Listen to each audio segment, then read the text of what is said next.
यूं तो तेजस्वी यादव जी नेता प्रतिपक्ष हैं और हमें लगता है कि 15, 16, 18 दिन उनको घुमाया राहुल गांधी जी ने और वो मूल मुद्दों से भटक गए थे। अब सवाल पूछ रहे हैं, पूछें भाई, सरकार जवाब देगी, इसमें दिक्कत कहाँ है। लेकिन नैतिक बल भी उनके पास होना चाहिए। किस हिसाब से सवाल पूछते हैं?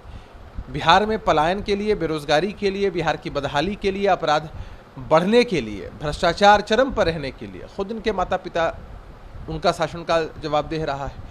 तेजस्वी यादव जी उसी शासनकाल के परिचायक हैं, तो ऐसे सवालों को जब वो पूछते हैं तो पता नहीं कहाँ से नैतिक बल अपना लाते हैं। प्रधानमंत्री नरेंद्र मोदी ने जिस तरीके से जो मानसून की स्थिति है तो पंजाब और हिमाचल प्रदेश का बतावा है। बहुत दुखद लगता है, और जब इस तरह की प्राकृतिक आपदा आती है इंसान मजबूर हो जाता है, सरकारें मजबूर हो जाती हैं, हमें अपनों को खोना पड़ता है, संपत्ति का भी बड़ा नुकसान होता है। तो इस तरह की प्राकृतिक आपदाओं की त्रासदी के बाद बहुत भयावह दृश्य सामने आता है। सरकार इसको लेकर बहुत अलर्ट है, लगातार राहत और बचाव कार्य जारी है। प्रधानमंत्री जी खुद इस पूरे मामले को देख रहे हैं, मॉनिटर कर रहे हैं, ऑब्जर्व कर रहे हैं, और इस बाबत उनका दौरा भी है। निश्चित रूप से सरकार मजबूती से हर एक विक्टिम के साथ खड़ी है।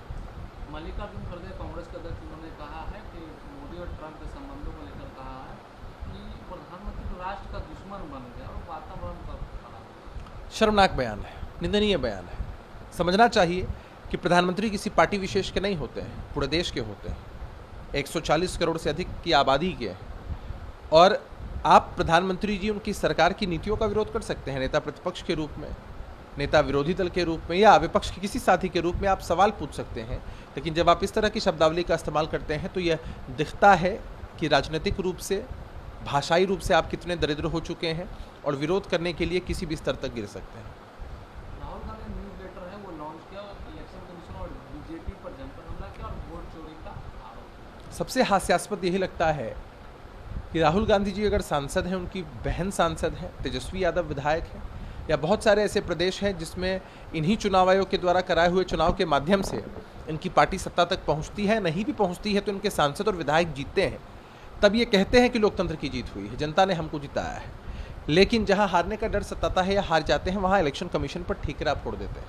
तो हमें लगता है कि प्रतिकार के रूप में राहुल गांधी जी को सबसे पहले इस्तीफा दे देना चाहिए और कहना चाहिए कि हाँ भाई, इलेक्शन कमीशन के प्रति हमारा विश्वास नहीं है, इसलिए हम इस्तीफा दे देंगे। इतनी हिम्मत लेकिन राहुल गांधी जी में नहीं है, और ये बातें सब जानते हैं। अरविंद केजरीवाल जिस तरीके से जो ट्रंप टैरिफ लगा उस पर कहा है कि साहस देखो और अमेरिका की जो कर है।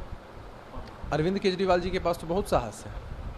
हम सब ने देखा है किस तरह भ्रष्टाचार के मुद्दे के खिलाफ बोलकर, लोकपाल बिल के मुद्दे पर आंदोलन कर सक्रिय राजनीति में आते हैं, और उसके बाद कितना साहस है कि उसी भ्रष्टाचार में आकंठ डूब जाते हैं, एक मुख्यमंत्री के पद पर रहते हुए जेल चले जाते हैं, जेल से सरकार चलाते हैं, सत्ता चलाते हैं। बहुत हिम्मत उनमें है। कल उपराष्ट्रपति पद का चुनाव होना है,